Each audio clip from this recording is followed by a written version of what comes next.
बिस्मिल्लाहिर्रहमानिर्रहीम। हदीस सही के रावी की सही होने की शराइत आपके सामने पहली वीडियो में, पहले पैगाम में 4 ऐसी शराइत जो मैंने पेश की। आगे मैं आपके सामने शराइत रख रहा हूँ। शर्त नंबर 5, इस हदीस का रावी आदिल होना चाहिए, इंसाफ करने वाला।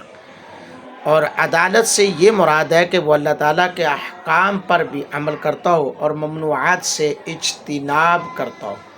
और सिर्फ ये काफ़ी नहीं कि वो कबायर से मुज्तनिब हो, यानी बड़े गुनाहों से इज्तिनाब करता हो, बल्कि छोटे गुनाहों से भी, सगीरा गुनाहों पर भी इसरार करने से मुज्तनिब हो, बचता हो, और सबूत अदालत के बाद इसमें कोई ऐसी चीज़ ना पाई जाए जो अदालत के मुनाफी हो।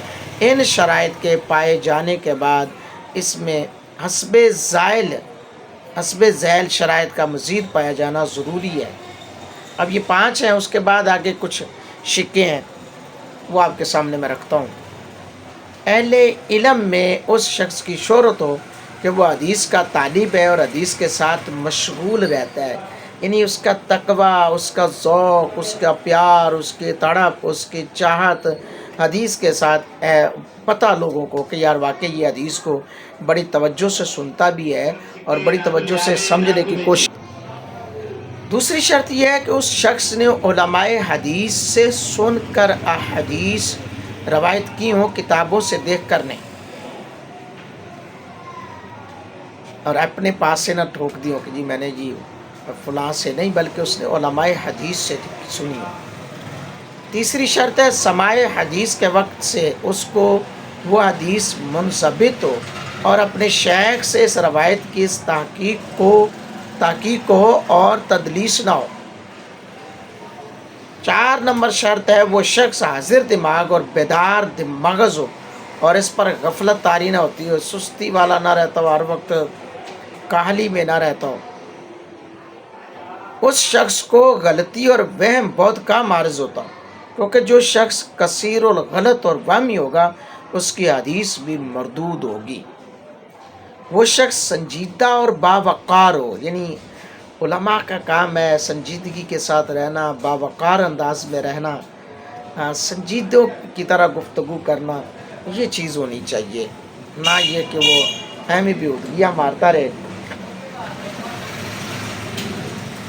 आगे वो शख्स खुद राय ना हो और बिदअत से मुज्तनिब हो, क्योंकि बिदअती की वो रवायत मकबूल नहीं होती जो उसकी बिदअत की मोयद होती है। हदीस सही के रावी के ये जामे औसाफ हैं, इनके तवाबे और लवाहक हैं, जिनका पूरा इल्म महारत ताम्मा के बाद ही मुमकिन होता है। मैंने पिछली चंद वीडियोस के तहत और इस वीडियो के अंदर भी इस चीज़ की अहमियत को उजागर करने की कोशिश की है, ताकि हमारी नौजवान नस्ल को अहदीस के तयन करने में कुछ आसानी मिल सके।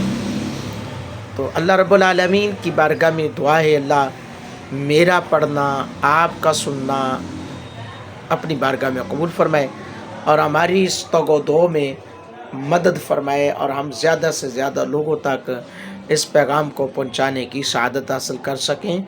फॉलो करें, लाइक करें, सब्सक्राइब करें और शेयर करें और अपनी राय का इजहार ज़रूर करें। हमारी टीम का हिस्सा ज़रूर बने। जज़ाकल्लाहु खैरा।